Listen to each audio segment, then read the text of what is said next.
Hello fellow collectors and welcome to Long's Toys. Today we are taking a look at the Rasputin and Genghis 2-pack from the cartoon line of Teenage Mutant Ninja Turtle toys from NECA. These are Target exclusives. I've actually seen this set a couple different Targets and in pretty good numbers, so this shouldn't be too difficult to find if you're in the market for this one, so that's good news at least. We're getting 2 out of the 4 frogs. I believe they are doing the other 2 eventually. I'm pretty sure they have committed to all 4 of the frogs, which is pretty neat. You can see you get a ton of accessories here. Packaging pretty standard for this line. On the back you can see the 2 frogs, and then we also see Splinter and Baxter, Rat King and Vernon, the Ultimate Foot Soldier, which I have not seen yet, and then of course Ultimate Krang's android body. So there's a couple Ultimates that are like floating around that some people are finding. The Ultimate Foot Soldier, I've seen a couple people with Mondo Gecko as well. That's an Ultimate. So not sure what's going on with those. I'm kind of in the process of trying to track those down. And I'm still trying to track down the 4-pack of the Turtles in Disguise, which I really, really want. But in the meantime, these guys look great. Let's get them out of the box and we'll take a closer look. So here are 2 frogs out of the packaging, and I have to say, they look pretty good. I'm very happy with it. Now, it's very apparent that it's just the same mold done in 2 different color schemes. But from what I remember, the frogs weren't in too many episodes, so I don't remember very accurately, but I'm pretty sure they were all pretty similar on the show, and the color schemes and the weapons were pretty much what differentiated them, not unlike the Turtles themselves. So if this is a way for them to quick give us all 4 frogs, I'm fine with it, and I think they look really fantastic. We'll take a look at Genghis over here quick. We'll put Rasputin off to the side. I really like the shirts. They're kind of like, I guess they're like Hawaiian-esque shirts, but they're just polka dots, so pretty nondescript detailing there. And they all have these little triangle necklaces. I'm not really sure what's up with that, but that is true to the original design in the cartoon. They look fantastic. I love the head sculpts. Now you can see, we'll bring Rasputin back in here for a minute. He's got kind of a smiling face, and then Genghis has kind of like a little bit more perplexed face, we'll say. Not quite angry, he just seemed maybe queasy, or he's freaking out, or he's dizzy. I'm not quite sure what this facial expression is, but I like it. But it basically, each frog gets both heads. So they come this way in the box, but the other ones do exist. So you can see, here's the simple smiling face, and then here is the kind of perplexed face. I can't say that. And it's very simple to just kind of pop these off.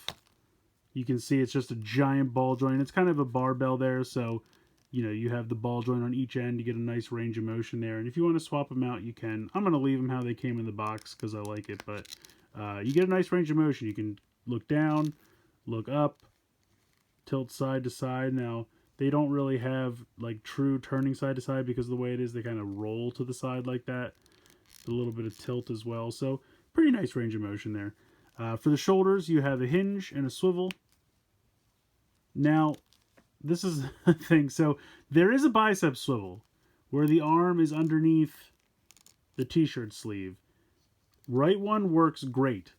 The left one is just locked. I can't move it. And it's the same way for both frogs. So I don't know why, but for whatever reason, the left biceps do not want to move. Now, I'm sure if I used a hairdryer or maybe some warm water or something and loosened it a little bit, I'm okay with it. But I just think it's funny that it's on both frogs. Like, the right bicep, no problem. Left one doesn't want to move at all. Now, right below that, you do have an elbow bend, a single elbow. There's rotation there as well. So you almost don't even need the bicep, but it is there.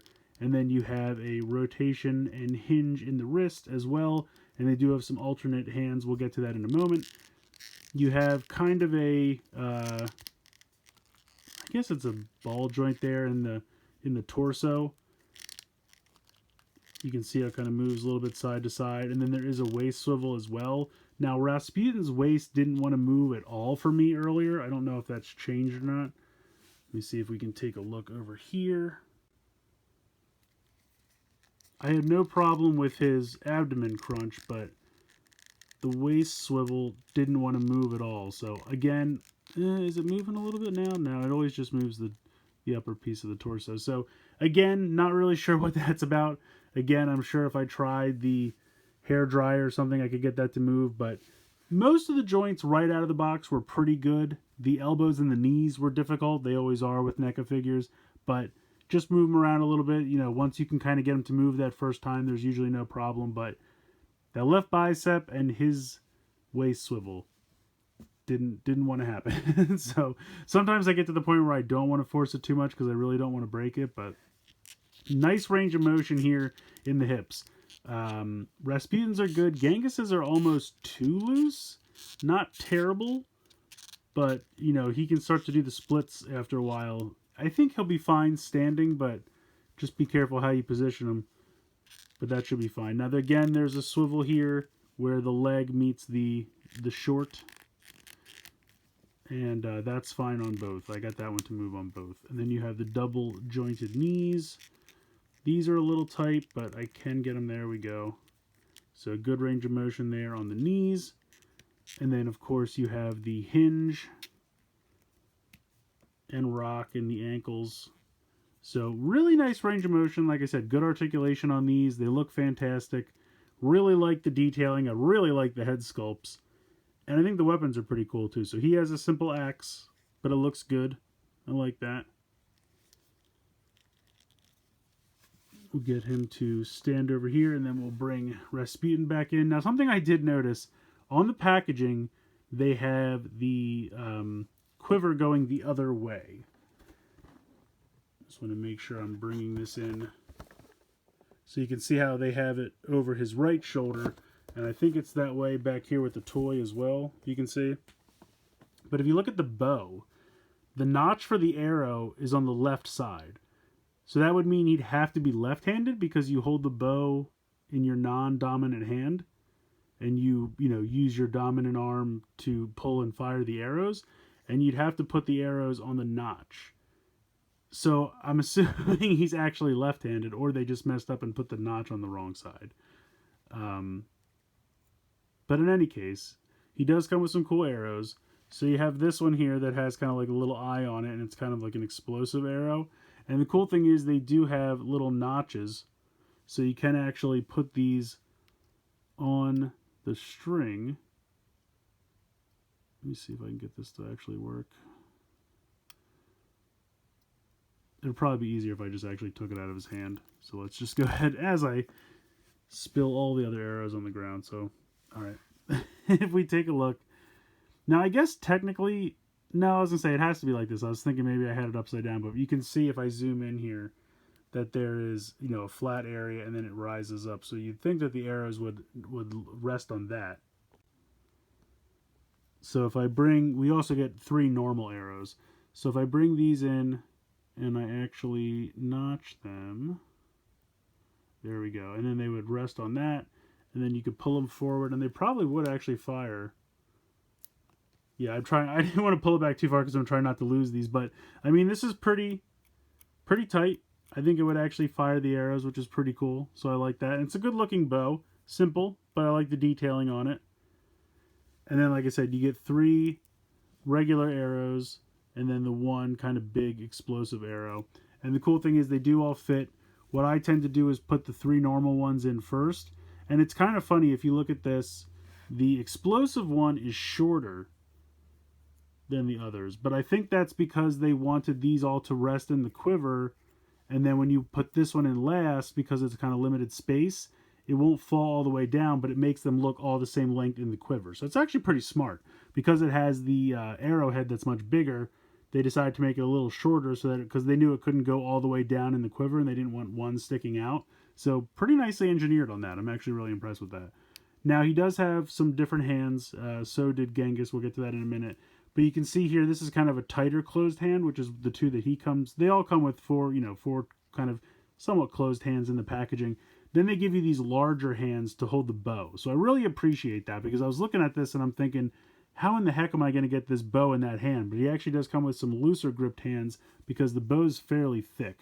So to get him to hold this is actually pretty simple. And you can just kind of slide this right in his hand and it's really not that big a deal at all. So I appreciate that. I really like that. That's really nice attention to detail to give us those bigger hands. So let's go ahead and check out those hands now. Genghis gets 2 extra set of hands. He has a closed fist set of hands. And then he's got pointing fingers. Okay. I'm not really sure why he has two, but I guess it could be kind of a cool pose, like if he's, kind of raising the axe and pointing with one finger, something like that could be neat. Over here, Rasputin has two peace sign hands, and then he's also got, he's got the opener, slightly more open hands. I don't know why it's so difficult for me to say this. The bow hands, we'll just call them, and then the normal gripping hand. So he's got a normal gripping hand set, a bow set, and then the two peace sign. Here we go. So there we go. Maybe it's just like 1, 2, maybe the next two will come with a 3 and a 4-finger hand. I don't know. But anyway, those are the hands that you get. You also get 2 little unmutated versions of the frogs, which I think is pretty cool. I really like that, so you can recreate them being mutated, which is fun. And then you get a pair of communicators, because I think after the turtles became friends with them, they did give them a set of communicators so they could call them if they need to. But the best accessory, and I think this is a lot of fun, this goofy disguise. It's just like a, nose and glasses, mustache attached to a hat, but it really works perfectly. Like, you just sit it on top, and it forms really nicely to their heads. You can see how perfectly it's just meant to fit. It just sits there. I mean, if you, turn it upside down, it will fall off. It's not like super attached or doesn't click into place or anything like that. It just rests there. But it works. It totally works. It looks goofy and ridiculous, but I love it. So that's a lot of fun. And it can work on either because, like I said, the heads are exactly the same. So you can put it on either one of the frogs. So that's pretty great. I really love that. Oh, I also forgot. There's this net, kind of electrified net. I'm not sure if this is supposed to like land on one of the tinier frogs, because they do kind of fit in there, or if it's supposed to be some kind of like helmet thing, like you put it on top of their head to kind of mind control them. I'm not really sure exactly what this is for. If it's from an episode I don't remember, it's very possible. I'm leaning toward it's to capture the smaller frogs, probably how they caught them to mutate them. That's my guess, because Shredder did create these guys as an opponent for the turtles. It obviously didn't work out, but that was his original intention. I don't know. I think these guys are great. I really do. Like I said, couple joints that are too stiff, couple joints that are too loose, but that's kind of par for the course with NECA. It just kind of happens. Ultimately, I'm very pleased. I think they look great. I really do like the look of both of them. I love the accessories. The color schemes are great. The detailing, the paint applications, all that's fantastic. The accessories you get. I love the tiny little frogs. I love the disguise. I think that's probably my favorite accessory aside from their individual weapons. The communicators, it's nice to throw them in, but I feel like we have 100 communicators at this point. I love the little non-mutated versions of the frogs. The extra heads are great. Like I said, the only thing, and then I guess they messed up the notch on the bow. I mean, unless I'm thinking about it wrong, but I feel like that's how it would have to be, because I'm thinking about like when I did archery in high school, and I hold the bow in my non-dominant hand, and then the notch would have to be on the side facing my dominant hand. So, it can't face outward, so that doesn't make any sense. But I guess he's a lefty, and that's fine. He's a lefty. They just, on the packaging, they show him as a righty, so I don't know. In any case, these guys are great. I cannot wait for the other two, so we can have a full set of 4. Really looking forward to that. Hopefully that's going to be sooner rather than later. I feel like since they don't really have to do too much extensive retooling, I don't know if they would give us new head sculpts, like have these two have the same head sculpt and then have the next two share 2 different head sculpts. I'm not sure. But in either case, these guys are great. Definitely recommend picking them up. And like I said, shouldn't be too hard to find them right now. I've seen them at a couple different Targets, and the one Target I saw them at, they had like 15 of them. So shouldn't be too bad. I definitely recommend picking them up. Let me know what you guys think in the comments below. Please like, share, and subscribe. Hope you guys enjoyed the video, and as always, thanks so much for watching.